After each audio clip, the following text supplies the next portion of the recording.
If you've ever wrapped up a long day at the desk and felt that weird ache or that tingly numbness in your hands, you're definitely not alone. It's a feeling millions of us know. But what if that's not just a passing cramp? What if it's a sign of something a little deeper?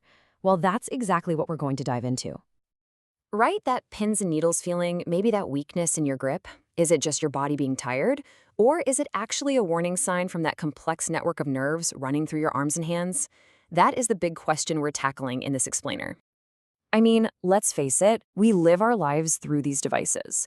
But here's the thing, when you actually look at the scientific research, you find this fascinating and honestly surprisingly heated debate. There is no simple yes or no answer, which is exactly why we need to take a closer look at the evidence. So let's start with that big question.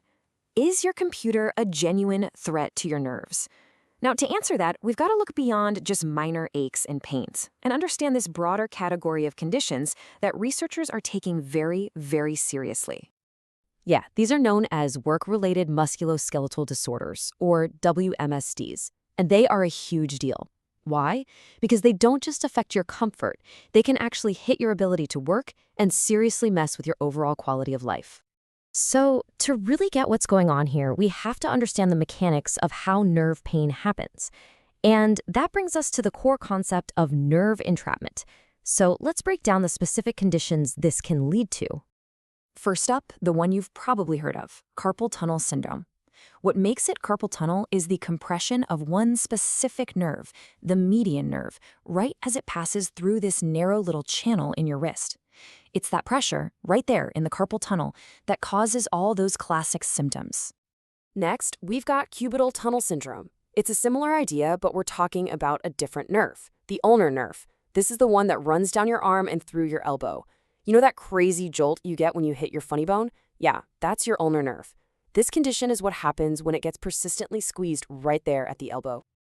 Now, this is where it gets really interesting. It's a concept called double crush syndrome. The best way to think about it is to picture a nerve like a garden hose. If you put a kink in it up high, the flow of water is already weakened, right? Well, that means even a smaller kink further down the hose can have a much bigger effect and stop the flow completely. The exact same thing can happen with our nerves. And this slide shows a perfect example of that in action. A problem up in the neck, like a pinched nerve, can make that median nerve way more vulnerable to getting compressed all the way down at the wrist, which then contributes to carpal tunnel. It's just a powerful reminder of how connected everything is, from your neck all the way to your fingertips. Okay, so we understand the conditions, but here's the million-dollar question. Does using a computer actually cause them? This brings us to the scientific debate, and this is where things get messy and really, really interesting. The data tells a very complicated story. I mean, just look at the conclusions from these major reviews over the years. They are all over the map. You have inconclusive back in 2008, then no overall link, then maybe a minor risk, and then a 2019 review says it's a key contributing factor. So how can all these experts come to such wildly different conclusions? It's a real scientific puzzle. And this bar chart right here visualizes the problem perfectly. Both of these are from studies looking at the prevalence of carpal tunnel in computer users. One study finds it's just under 10%. Another one finds it's over 64%. That is a massive difference. So why the gap? Well, it often comes down to the nitty-gritty details, like how the researchers even define the condition or what tools they use to diagnose it. This variability is a huge reason the debate is so hard to settle. And this quote from a major 2008 review, it really just sums it all up. Even after looking at all the studies they could find, the top researchers in the field basically said, look, the evidence is still inconclusive. There's no smoking gun, no single definitive study that settles this thing once and for all. So the big picture link is up for debate. But here's what scientists do agree on: the biological process. So let's shift from the what to the how and look at the way nerve damage actually happens on a microscopic level. It's basically a four-step chain reaction. It all starts with sustained pressure. That pressure leads to swelling, which is called neural edema. Over time, this starts to damage the protective coating around the nerve. That's the myelin sheath. And if that keeps up, you can get actual damage to the nerve fiber itself, which is obviously much more serious. This illustration gives us a great close-up look at that process. You can just follow it from left to right. The initial pressure causes that swelling, which then strips away that protective myelin layer, and ultimately it leads to the degradation of the nerve axon itself.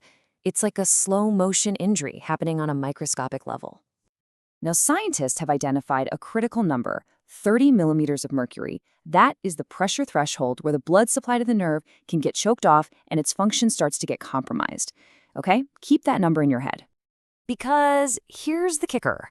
A study measured the pressure inside the carpal tunnel while people were doing simple computer tasks. Just dragging a mouse can generate pressure up to 33 millimeters of mercury, exceeding that critical threshold for potential nerve damage. That is a truly stunning finding. But just as we seem to be closing in on computer use as the culprit, there's a plot twist.